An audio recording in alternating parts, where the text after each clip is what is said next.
in his mind, at a gimpy Kyrie. That he's just looking at Kyrie, a dude that can, like, that's the dude that'll drop 50 on you. He's shown you twice this year that he'll throw 55 in the bucket on you immediately, quickly. So hopefully Jeff is looking at that, and he's going to accept the challenge. And like Jeff ain't got to score 35. He ain't got to do that. But he's got to control the ball club. He's got to make the right decisions on the pick and roll. He's got to, when the time is there to push the tempo, he's got to do that. He's got to recognize where the mismatches are on the basketball court. Here's a hint: Paul Millsap, Tristan Thompson, Al Horford, and what's their center's name? What's the center's name for the Cavs? Mozgov. Timothy Mozgov. Yes. Mozgov. Yeah. If Jeff has a couple minutes before the game, as we're 15 minutes away, yeah, those are your matchups. And hopefully Kyle Korver can get his stroke going. You know, hopefully he can snap out of that 28.6% that he shot in the last round, and show us at least somewhere close to that 49.2 that the Hawks got out of him in the regular season. It's not going to be by any means easy. I don't think it's not going to be easy for either team. That's the thing that kind of stumps me. This whole, like, you know, yeah, Hawks had a great season. See you guys next year. Nah, I don't. Like, I truly see this series, even before the first tip, I see it going all 7 games. I see it going to. Yeah, that's what I said yesterday. Yeah, I think it goes to a 7 game. If the Hawks go win, they got to go 7. Yeah. I mean, Cleveland win, Hawks win. But I just think these two teams, not to call them evenly matched because it's so different stylistically. You know what I mean? Where you got one team that has essentially two dudes that are going to beat the basketball into the court in Kyrie and LeBron. Yeah. And then you got the other team who has risen the level of everyone in the league's awareness of what team ball is. You know what I mean? They've kind of adopted that little, you know, Spurs East nickname or whatnot because of the style of play, the offensive style of play. But I think more so in this series, it's going to take more of that Spurs style of defense. You know, everyone that style of defense that got them to be the seventh ranked defensive efficient team in the league. You know, a lot of hands, a lot of helping in the right and proper rotations, because we know it's not ain't no shot blockers out there. And then for the first, I don't know, 3 quarters of the season, it wasn't needed because everything, as they say, everyone was on a string. That's the terminology that a lot of analysts use. Everyone was on a string, and everyone actually understood what the defensive assignments were and the defensive rotations were, and they kind of got sloppy later on. You know, people are pointing to Chris Webber. I just read you guys a little piece from him talking about the Cephalosha loss, and how that may factor in now, because once, you know, God forbid, DeMar catches 2 quick ones on LeBron, what you gonna do now? Yeah. Ken Bazemore, have at him. Go ahead, Ken. Do what you do. Yeah, let's get posterized. It's Ken and the King. So yeah, you don't want to do that. So DeMar's got to be, you know, he's got to be smart. He's got to be a smart defender and understand that, you know, the success that he's had in the earlier rounds offensively may have to take a back seat for what is going to be required of him defensively against, you know, the greatest player in the world. So we're about 12 minutes away. We're gonna abbreviate the show 90 minutes, only 90 minutes today, so that Rob and I can enjoy it as well, because it's gonna be a tough look, and not to try to, you know, put that additional burden on us to actually both of us have the game on and then still be trying to broadcast. Mm-hmm. Yeah, I'd rather not. How about that? Before we get out of here, let's touch on this NFL stuff before we get out of here. We got about 10 minutes. The new owners at the arena, Grant Hill and Tommy Riesler. They were there a couple of games during, what series was that? The Brooklyn series? They were there a couple of games. Yeah. Is that dude's wife the chick from Yep. She's an actor, right? In that movie Twister, the chick that was the main female character in Twister. Okay, I saw her. I was like, she looks like some. Okay, yeah, sweet. Yeah, remember that movie with the Storm Chaser? Remember that? It's like a million of them. Storm Chaser. Yeah, I think it was Twister is what it was called. where they had the machine to spit out the cans or the little balls or whatnot. But she was the main. She was the main female in that. But she's been in a bunch of stuff. Yeah, so I noticed that's it, his man. wife. She's a hottie too. What else? So today, Roger Goodell decided he wouldn't. He spoke at the owners' meetings for the NFL out in San Francisco. Now he's refuting the claim that the NFL told the Pats to suspend the equipment manager / ball boys. Right. So now we have that again. So now the question again comes up. Okay, then why the hell did you guys suspend them? They're saying that they didn't tell you to do that. So did you do something or did you not? Are you innocent or did something actually happen?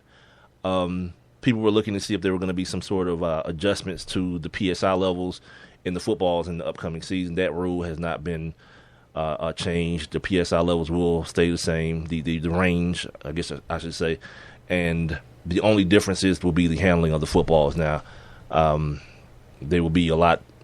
Obviously, they will be guarded a lot more carefully. I gotta stop looking at that because these dudes are idiots. Barkley got on the Steve Harvey suit, and we were just that's what I was saying earlier. Like, what are they doing? But it's suit up Sager night. Oh yeah, I saw Rachel Nichols actually tweeted that as well. Okay. Yeah, so they all have on Weber and everybody else. They all have on like funky little outfits and stuff. Yeah. God, I just clicked on this picture of Robbie. Everything's going bad now. Jesus, and it blew up on me.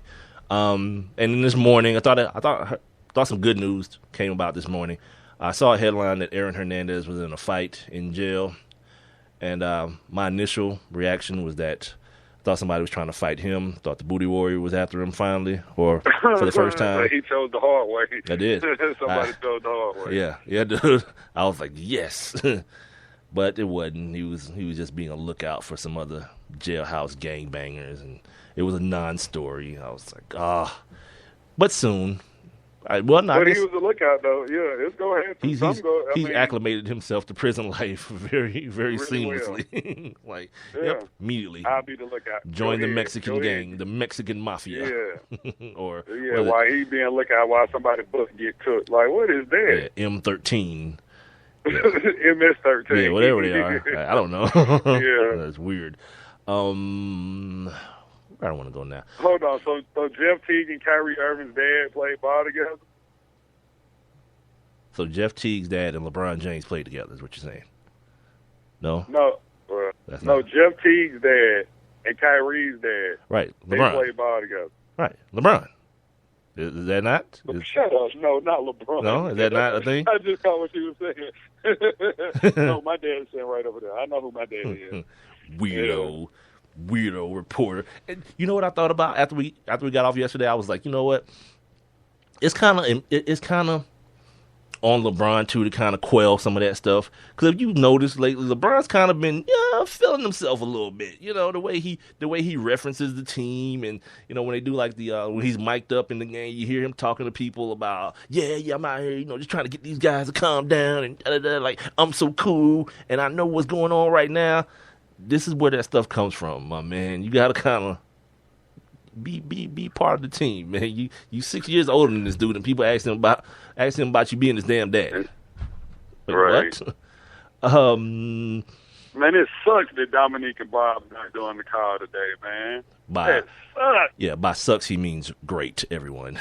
Just in case you were wondering. Yeah, it's like opposite day today. It's Women Crush Wednesday and opposite Wednesday as well. We could have had Bob on the show today, man. I thought they was working. They ain't even working. Nah, good for them. You know what? I want to talk about this baseball thing before it gets too old, real quick. This thing about this guy. I told you guys Sunday I called a little bit of baseball, the Atlanta Braves, and then Shelby Miller almost no-hitting the Marlins. He fell short by 2 hits. Two ninth inning 2-out hits. He fell short of his bid for a no-hitter. In the aftermath of that, what are they now? The Miami Marlins? What are they, dude? Florida Marlins? What the hell are they? Florida Marlins. Florida. No, excuse me, Miami. They're Miami now. Miami Marlins. All right. Yeah. They fired their manager, and in his place, the general manager, which don't even start asking me what the hell the difference is or why. I've asked this question a million times. Like, why the hell is he not the head coach and the manager? But whatever. They brought him. He is now. Came down from, on high, like Moses, and became the manager. And all of a sudden, everything that is baseball is going to hell in a handbasket. Yeah, people mad about that, man. Does anyone else see that this is a big problem with baseball? That anything that's new has to automatically be classified as wrong. Right, because you see this happen in football and basketball all the time. Right. Like this, yeah. Dude, I mean, shoot. Derek Fisher had a job as a head coach while he was still playing. Like, right. Phil Jackson didn't even wait for this dude to retire. Was like, yep, Derek Fisher's going to be my next coach. Automatically. And everybody was like, all right, Phil, we're going to fine you this $15,000, but Derek, he'll still be your coach of this bad basketball team. Yeah. These baseball dudes are losing their crap. Which, by the way, now I root for the Miami Marlins or whatever whatever they do. Miami.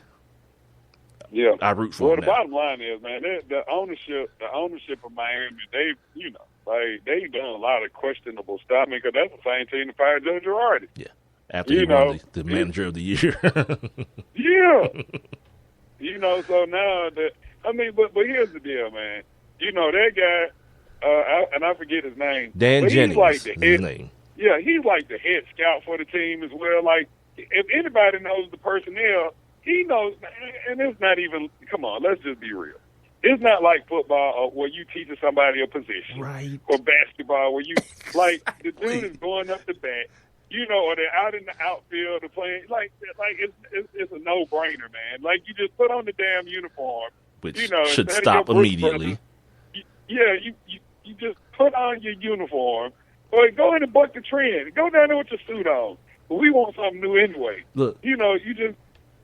Here's the thing.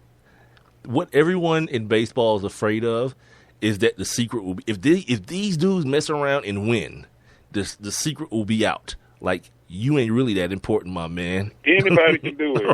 Right. If this dude whose last managerial job was a high school in like Huntsville. Yeah. I am openly rooting. Since he's been managing, they are 0-2 though. So we got to pick it up, Marlins. That's my new team now, the Marlins. Yeah, only for this reason, because I love to see calamity, because I love to see everything that people feel like is so right and pure, mainly baseball, just wither and die in your palm.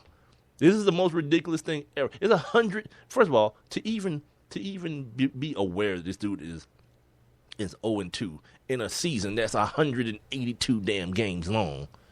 Yeah, you can probably miss me on that. I'll go ahead and take the back seat and wait till this whole thing just kind of plays itself out. You feel me? Because again, other than putting the lineups together, I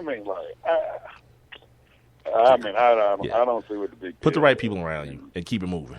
You know what I mean? Get a good third base coach, good whatever bench coach, good hitting coach. You can just chill. Coach, I heard Colin talking about this the other day, talking about how before games, like Tony La Russa would go to the movies.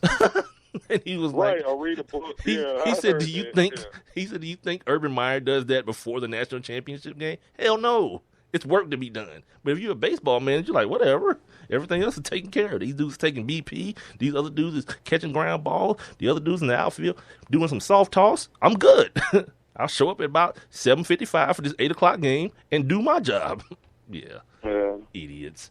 I can't wait. We're going to talk about some baseball again tomorrow as well. We only got like a minute to go in this show, so we'll thank our guys again for joining us and everyone who's out there who spread the word about the Sports Kings, man.